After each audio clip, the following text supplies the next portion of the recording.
मतलब टोयोटा की बैजिंग लगाने से बकरे को अगर शेर की खाल पहना दो तो वो शेर थोड़ी ना बन जाएगा। रिलायबिलिटी चाहिए थी कि कम से कम 1.5-2 लाख किलोमीटर तो चले गाड़ी कम से कम। फर्स्ट और सेकंड गियर में तो ये रॉकेट बन जाती है। और मैंने कंटिन्यू इस गाड़ी को लगभग 6-6 घंटे ड्राइव किया है। इसके अलावा आप टच करना चाहते हो हैं, और ये एसी यहाँ से अगर हो जाता तो, लेकिन टच के साथ करोगे तब ज्यादा आपको मजा आता है। ये चीजें फंक्शन चाहिए, इनके आप लाखों रुपए एक्स्ट्रा दे देते हो। जरा सोच के देखना आप लोग ये। दोस्तों सीएनजी फ्रेंडली इंजन जो है वो बेसिकली मारुति के समझे जाते हैं, मारुति सुजुकी के, लेकिन एक और जापानीज कंपनी है, मैं बात कर रहा हूँ टोयोटा की, वो भी मानी जाती है कि भाई सीएनजी के लिए काफी रिलायबल इंजन होते हैं इसके। और ये जो है ये इटियोस लीवा है आपकी, और इस गाड़ी के अंदर जो है देखते हैं इसमें सीएनजी लगाई गई है और सीएनजी भरपूर तरीके से कामयाब है, ऐसा कहना है पवन जी का। पवन जी प्लीज आपका स्वागत है चैनल के ऊपर। और पवन जी जो है इस गाड़ी के मालिक हैं, ओनर है, जो कि अपना एक्सपीरियंस शेयर करेंगे। और आपको मैन मोटर फैमिली के अंदर बहुत बहुत स्वागत है। आप लोग भी अगर आना चाहते हैं तो ये जो दी गई ईमेल आईडी है वहां पर हमें संपर्क कीजिए। आपका नाम, नंबर, गाड़ी कौन सी और एड्रेस, एक्सपीरियंस शेयर करने से दूसरों की बड़ी हेल्प होगी। पवन जी से सारी चीजें पूछेंगे कि कितने के अंदर इन्होंने सीएनजी लगवाई है, और ये सीएनजी लगाने के बाद कितनी चल चुकी है, और कैसा पिकअप वगैरह देती है, कैसा क्या कुछ, और ऐसी नौबत क्यों आई कि इन्होंने सीएनजी लगवाई।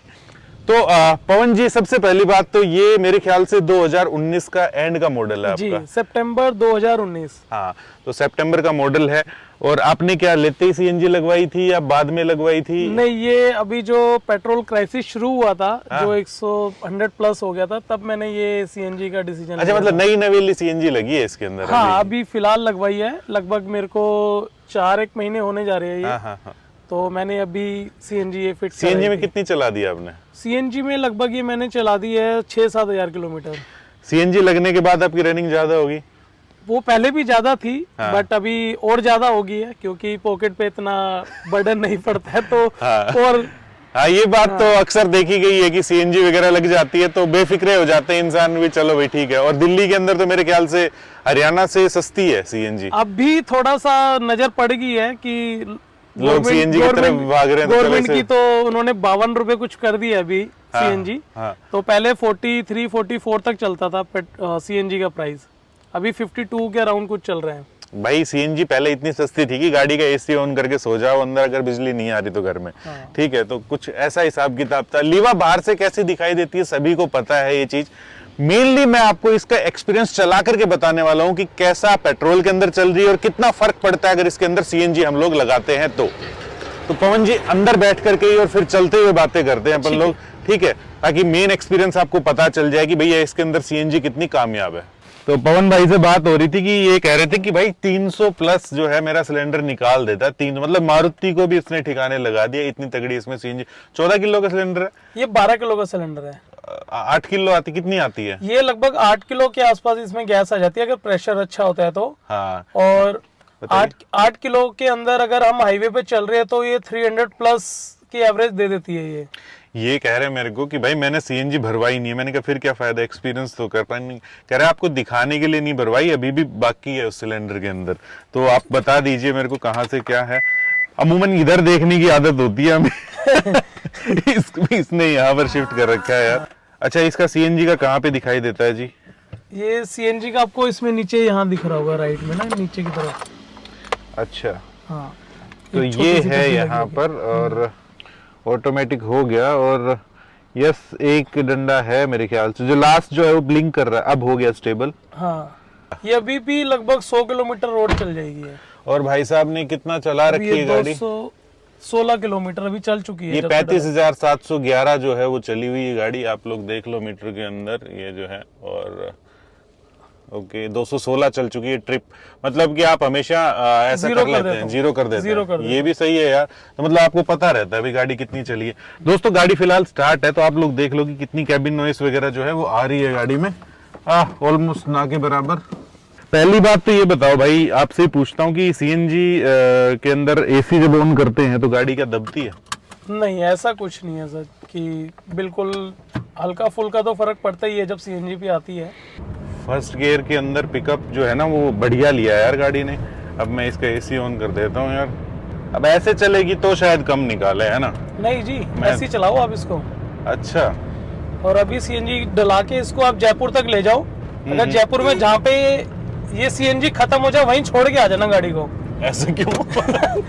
मतलब अगर डाउट लगे तो किसी को भी। अच्छा। हाँ, मैंने प्रैक्टिकली बता रहा हूँ। मैंने अभी पीछे टूर किया था मसूरी वगैरह का। तो मैंने गाजीपुर के पास से सीएनजी फुल कराई। अच्छा। और देहरादून में पहुंच गया था। फिर देहरादून होटल पे गाड़ी खड़ी करने के बाद मैं हरिद्वार निकला रात को। तो हरिद्वार पे जाके ये खत्म हुई थी।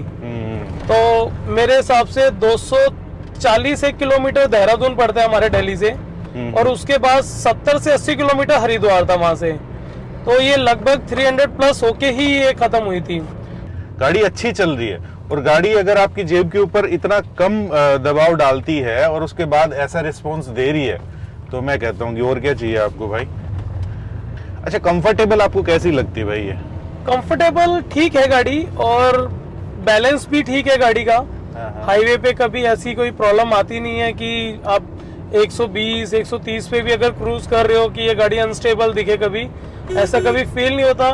और मैंने कंटिन्यू इस गाड़ी को लगभग 6-6 घंटे ड्राइव किया है, तो मुझे ऐसी फटीग नहीं होती है कि ये बहुत ज्यादा तंग कर रही है गाड़ी या परेशान करती है कभी। लेकिन बिल्कुल ठीक बात कह रहे हो आप, इतना बहुत ज्यादा फर्क नहीं पड़ा। मैंने पेट्रोल के अंदर जब स्विच करी है इसको, तो बहुत ज्यादा आपको वो नहीं पड़ा कि हाँ भाई माइनर है। लेकिन ये गाड़ी अगर आप अभी पेट्रोल में भी थर्ड उस पे आप करोगे तो ये हल्का सा लैग लेती है। फर्स्ट और सेकंड गियर में तो ये रॉकेट बन जाती है। मेरे को ये देखना पड़ रहा है कि ये एक्चुअल के अंदर ये सीएनजी में चल रही है कि पेट्रोल में चल रही है। ठीक है, अभी एसी चल रहा है, सीएनजी के अंदर है। मैं देखता हूँ उठा करके कि कैसा क्या कुछ है। व्हील स्पिन मारती है गाड़ी, और ये रिस्पॉन्स है। थर्ड के अंदर आपको सही कह रहे हो कि पता चलता है इसमें, लेकिन वो आपको पेट्रोल में भी पता चलता है। गाड़ी बड़ी स्टेबल थी यार ये। अब इसकी जगह बलिनो ने ले ली है। बलिनो क्या कहते हैं उसको? ग्लांजा जो भी है। ग्लांजा का इन्होंने प्राइस ऐसे कर दिया है कि मतलब टोयोटा की बैजिंग लगाने से कोई मतलब वो शेर बकरे को अगर शेर की खाल पहना दो तो वो शेर थोड़ी ना बन जाएगा। बिल्कुल। और ये इंजन एक्चुअल में टोयोटा का सिर्फ लेने का रीजन ही यही था कि रिलायबिलिटी चाहिए थी कि कम से कम 1.5-2 लाख किलोमीटर तो चले गाड़ी कम से कम। गियर तो बड़े मक्खन है यार, और जो क्लच का ट्रैवल जो है वो बहुत कम है इसका, इतना सा ही उसमें हो जाता है। कई गाड़ियों के अंदर थोड़ा सा लॉन्ग ट्रैवल होता है। इसकी शेप के अंदर थोड़ा बहुत और चेंज करके ना टोयोटा को इसी को ही रखना चाहिए थे। कहाँ, बलिनो तो बिक ही रही थी ना यार। ठीक है, तुम टोयोटा का ठप्पा लगा करके भी क्यों वो चीज कर रहे हो आप लोग, समझ में नहीं आया। और टोयोटा की सर्विस की अगर मैं बात करूं तो ये 3,000 रुपए 3,500 रुपए में सर्विस हो जाती है, पेड सर्विस वो भी। और मारुति की मैंने कई बार सर्विस कराई, 4,500 से 5,000 के आसपास ही आती थी वो भी। बिल्कुल करवाई होगी जी आपने। लोग बाग तो अब आजकल जो है 7,000 8,000 करवा लेते स्विफ्ट जैसी गाड़ी की। ठीक है, अननेसेसरली हम बुराई नहीं करना चाहते, लेकिन हमारे सामने हर बार ये एक्सपीरियंस आता है। इसकी आप टाइम टू टाइम सर्विस करवाते रहते हैं? ये हर 8 से 9,000 किलोमीटर पे इसकी सर्विस हो जाती है। बहुत अच्छी बात है जी। और अगर ऐसे ही रखोगे तो ये 2 लाख रुपए कह रहा हूँ, 2 लाख किलोमीटर आराम से चलेगी सीएनजी के अंदर, उसके बाद भी चलती रहेगी। अगर मैं बात करूं इसकी सीएनजी कॉस्ट की, तो आज की डेट में ये 2.5 रुपए से 3 रुपए मैक्सिमम ले लेते हैं हम कि 2.5 से 3 रुपए पर किलोमीटर की एवरेज निकालती है। पेट्रोल पे थोड़ा सा ये एवरेज कम देती थी। पेट्रोल पे ये 13 या 14 की एवरेज देती थी सिटी के अंदर, और हाईवे पे 16 या 17 से ऊपर टापती नहीं थी कभी। मतलब थोड़ा सा कम ही क्वांटिटी रखते हुए ना पेट्रोल हमेशा जल्दी बदलवाता रहना चाहिए। रोहित भाई, मैं आपको बताऊं कि ये जो मेरी मॉर्निंग के अंदर लगभग 5 किलोमीटर डेली मैं पहले पेट्रोल पे ही चलाता हूँ। अच्छा। और जैसे अगर कभी सीएनजी कहीं रोड पे खत्म भी हो रही है तो मैं ये नहीं देखता कि खत्म हो रही तो सीएनजी पहले डला लूं।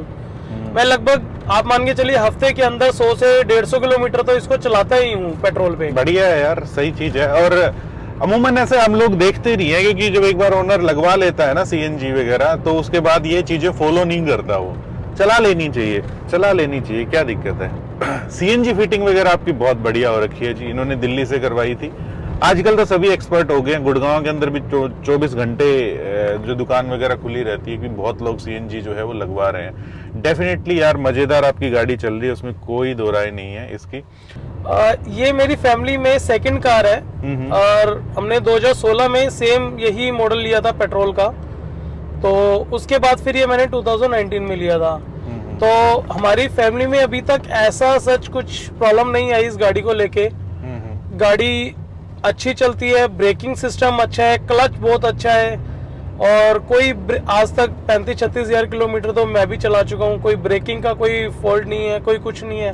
बस हाँ सच की ये थोड़ा सा डिजाइन को लेके इसका होता है कि डिजाइन इसका अटपटा सा है, बट ये 4 दिन चलाओगे तो आपको बिल्कुल ठीक लगेगा। खैर पवन भाई, बहुत ही बढ़िया आपकी गाड़ी है, मजे आए। कोई नेगेटिव आप बताना चाहो इस गाड़ी के अंदर कि जी ये होना चाहिए था? अगर मैं इस गाड़ी की सिर्फ नेगेटिविटी बताऊं तो इस गाड़ी के अंदर फंक्शन नहीं देता, जो टोयोटा की ही कंपनी का शायद पॉलिसी होगा कि वो फंक्शन से दूर रहना चाहते हैं। अगर जितने ज्यादा फंक्शन देंगे उतनी ज्यादा दिक्कतें बढ़ती जाएगी। अब इसके अंदर जो बेसिक था, मैंने कंपनी से जो गाड़ी जैसे ली थी वो गाड़ी आज भी ऐसी है। सिवाय मैंने ये सीट कवर लगवाया था, इसके अलावा बिल्कुल ओरिजिनल ये कंपनी से है, और कोई म्यूजिक सिस्टम चेंज नहीं, कोई स्पीकर्स चेंज नहीं, कुछ चेंज नहीं कराया मैंने इसमें अभी तक। और ब्लूटूथ वगैरह इसमें मिल जाता है बात करने के लिए फोन पे, हल्का फुल्की म्यूजिक साउंड अच्छा है, ठीक है, नॉर्मल है, बाकी कुछ ऐसा नहीं। और इसके अलावा क्या चाहिए? उसके अलावा आप टच करना चाहते हो हैं, और ये एसी यहाँ से अगर हो जाता तो, लेकिन टच के साथ करोगे तब ज्यादा आपको मजा आता है। ये चीजें फंक्शन चाहिए, इनके आप लाखों रुपए एक्स्ट्रा दे देते हो, जरा सोच के देखना आप लोग ये चीजें। खैर बड़ा मजा आया पवन भाई, आप अपनी गाड़ी लेकर के आए, और बड़ी अच्छी जो है सेटिंग बैठा रखी है आपकी सीएनजी की। मैं एक्चुअली यही देखना चाह रहा था ज्यादा तो, कि भाई इसमें कैसी सीएनजी जो है वो काम करती है। मजेदार। अगर आपके पास भी गाड़ी है तो डेफिनेटली आप सीएनजी के अंदर उसको कन्वर्ट करवाइए, क्यों फालतू के अंदर पैसे दे रहे हो? ज्यादा पता भी नहीं चलता, देखना पड़ रहा था कि पेट्रोल में चल भी रही है कि नहीं, या सीएनजी में चल भी रही है कि नहीं। ठीक है, well thank you so much Pawan भाई, आप आए हमारे दर्शकों के साथ शेयर किया अपना एक्सपीरियंस, बड़ा काम की चीज है ये। और मिलते हैं दोस्तों ऐसी किसी नेक्स्ट वीडियो के अंदर इसी मैसेज के साथ कि अगर 4 व्हीलर चलाते हैं तो सीट बेल्ट जरूर डालिएगा, 2 व्हीलर अगर चलाते हैं तो हेलमेट जरूर पहना कीजिए। जय हिंद, जय भारत।